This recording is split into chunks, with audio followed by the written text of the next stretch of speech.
Even the most ardent of comic fans can likely see why people shy away from getting into comics. Often the plotlines require you to have a knowledge of comic history that is borderline encyclopedic, and involve you caring deeply for characters that are about as lovable as a Japanese spider crab. Still, that isn't to say that people who think badly of some comics should never read any, or that lapsed fans are doomed to never be able to get into a series ever again, because the issues that many comics suffer from aren't a widespread contagion, but rather a plague that the hardest and best of comics manage to overcome through the strengths of good writing, a unique concept, or just some good old-fashioned brutal violence. Whatever the means, there are plenty of comics that are more than capable of kick-starting someone's love of the medium. You just have to find the right one for you. So with that in mind, I'm Will for What Culture, and here are 10 comics to make haters love comics again.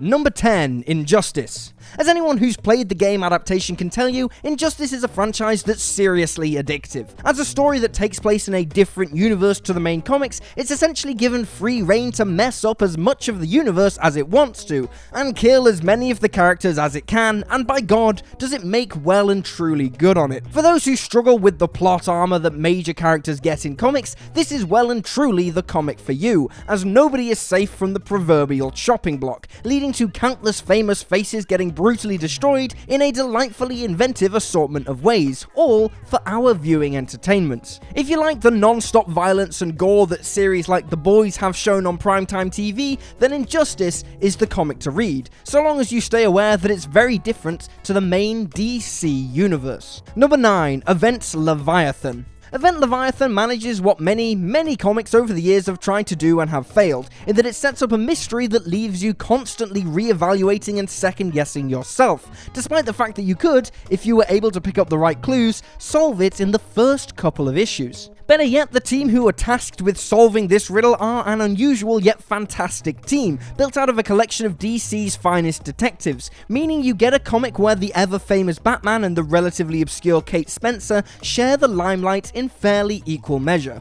The one flaw of Event Leviathan is that, admittedly, the anticipation that it builds doesn't lead to a huge payoff in the series finale, but everything prior does absolutely make up for that. Number 8, Superior Spider-Man. Weirdly, Superior Spider-Man is the perfect way into the franchise for one completely surreal reason. It isn't really about Spider-Man at all. At least, it's not about Peter Parker, as the series covers a scenario in which Peter's mind is taken over by Otto Octavius, known perhaps better as Dr. Octopus, one of Peter's greatest enemies. As such, the actual Spider-Man is merely a backseat driver in his own mind, as Octavius bumbles his way through pretending to be the web-slinger.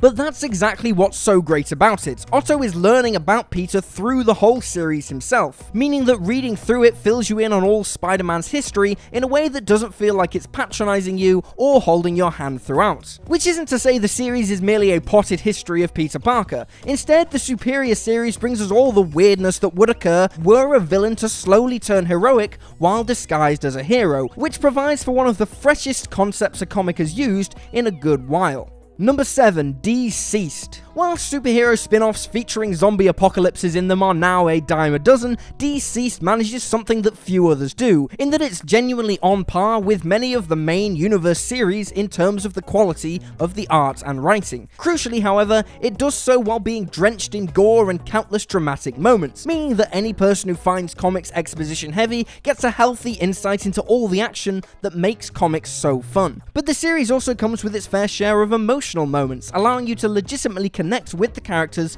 at the same time. Really, the whole thing is like the best kind of zombie movie, only with infinitely more exciting stakes, because half of the undead also have incredible superpowers. Number 6, the unbeatable Squirrel Girl. Sometimes it's easy to forget that the main purpose of comics is to be fun. With gritty, realistic dramas and heartbreaking backstories being so common in the comic world, comedy is often thrown to the wayside. This isn't helped by the stereotype of funny comics, as many consider them either childish or simply uninteresting because they're not realistic stories. This is why comics like the unbeatable Squirrel Girl are must-reads for people who are inundated with dark comics, because they can affectionately mock all the things that the regular series can't joke about in the same way. While series like Deadpool and the Great Lakes Avengers also manage this, Squirrel Girl beats them by sheer lieu of having the titular character defeat countless insanely strong villains. Now, some die-hard comic fans find this irritating, as Squirrel Girl does take out a lot of folk who by all means she shouldn't be able to. For those who are less precious about these kind of things, however, it's literal comic gold, and a solid reminder that comics don't always have to take themselves seriously. Number 5. Absolute Carnage. You could hate Spider-Man, Venom, and maybe even reading itself, and Absolute Carnage would still easily appeal to you. It's fast-paced, it's action-filled, and best of all, it makes the often confusing concept of symbiotes like Venom significantly more understandable. So you don't have to study like some kind of PhD student just to figure out what the hell a Clintar even is. If there's one talent that Donny Cates has continually shown in his work, it's his ability to take people in unusual circumstances and make them completely relatable, all while using them to smooth out any previously unexplained concepts. Combine this with one of the most interesting and high-stakes storylines that Eddie Brock and Venom have had in years, and you've got an almost dangerously good series on your hands. Even better, while there are tie-in series based around various characters in the comic, none of them are vital to understand the plot of Absolute Carnage itself, which is perfect, as it allows you to get that little extra dosage of your favorite characters, while also not demanding you shill out more money on comics that you might not be as interested in. Number 4. Batman and Robin Volume 2. The second volume of Batman and Robin is, by all means, exactly how Batman works best. It's got all the badassery the character so sorely deserves, while also making sure to emphasize that he's more than just a cold, unfeeling brood machine, shown perfectly through him building a proper paternal relationship with his son Damian, who was the newest addition to the Bat family when the series came out. For anyone who's ever been frustrated at the lack of character development and change in comics, especially in the Batman franchise, this series should come as a breath of the freshest air, as the bizarre father-son duo evolve and grow issue by issue, with the pacing never feeling rushed or needlessly slowed. Amazingly, all of this is managed without ever sacrificing the quality of the mysteries the pair solve, or the villains they fight, who are all delightfully engaging just for that extra cherry on top. Number 3. Immortal Hulk.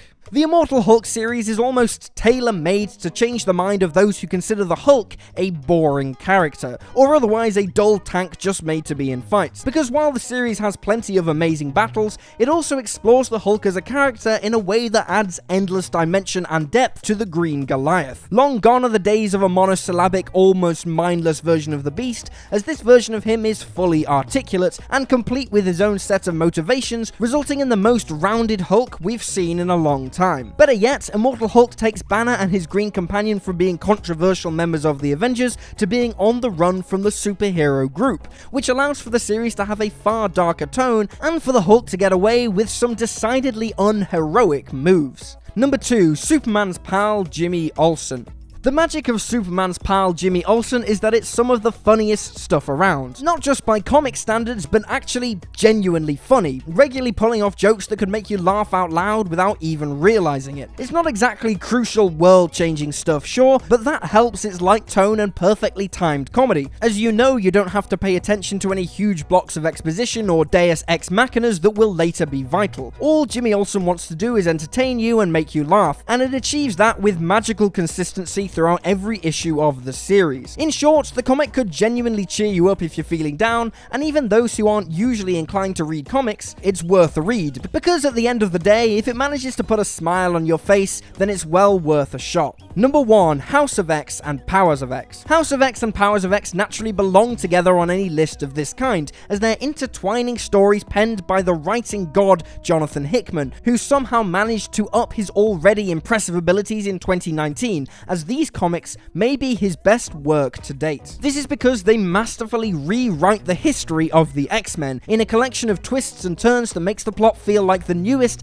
and greatest action blockbuster, only with sweet mutant powers instead of guns. For those turned off from the X-Men because of the incredibly elaborate reading history required to understand any given series, this provides the perfect opportunity, as you need to have read precisely 0 comics in order to get on board and be provided with a concise nice setup for how both the superhero team and the mutant community in general work in this revamped universe. Even for those who don't fancy picking up any issues of Wolverine or any other follow-on X-Men title, it's well worth a read, as it both perfectly establishes the new world of the X-Men and sets the bar on the standard of comic writing.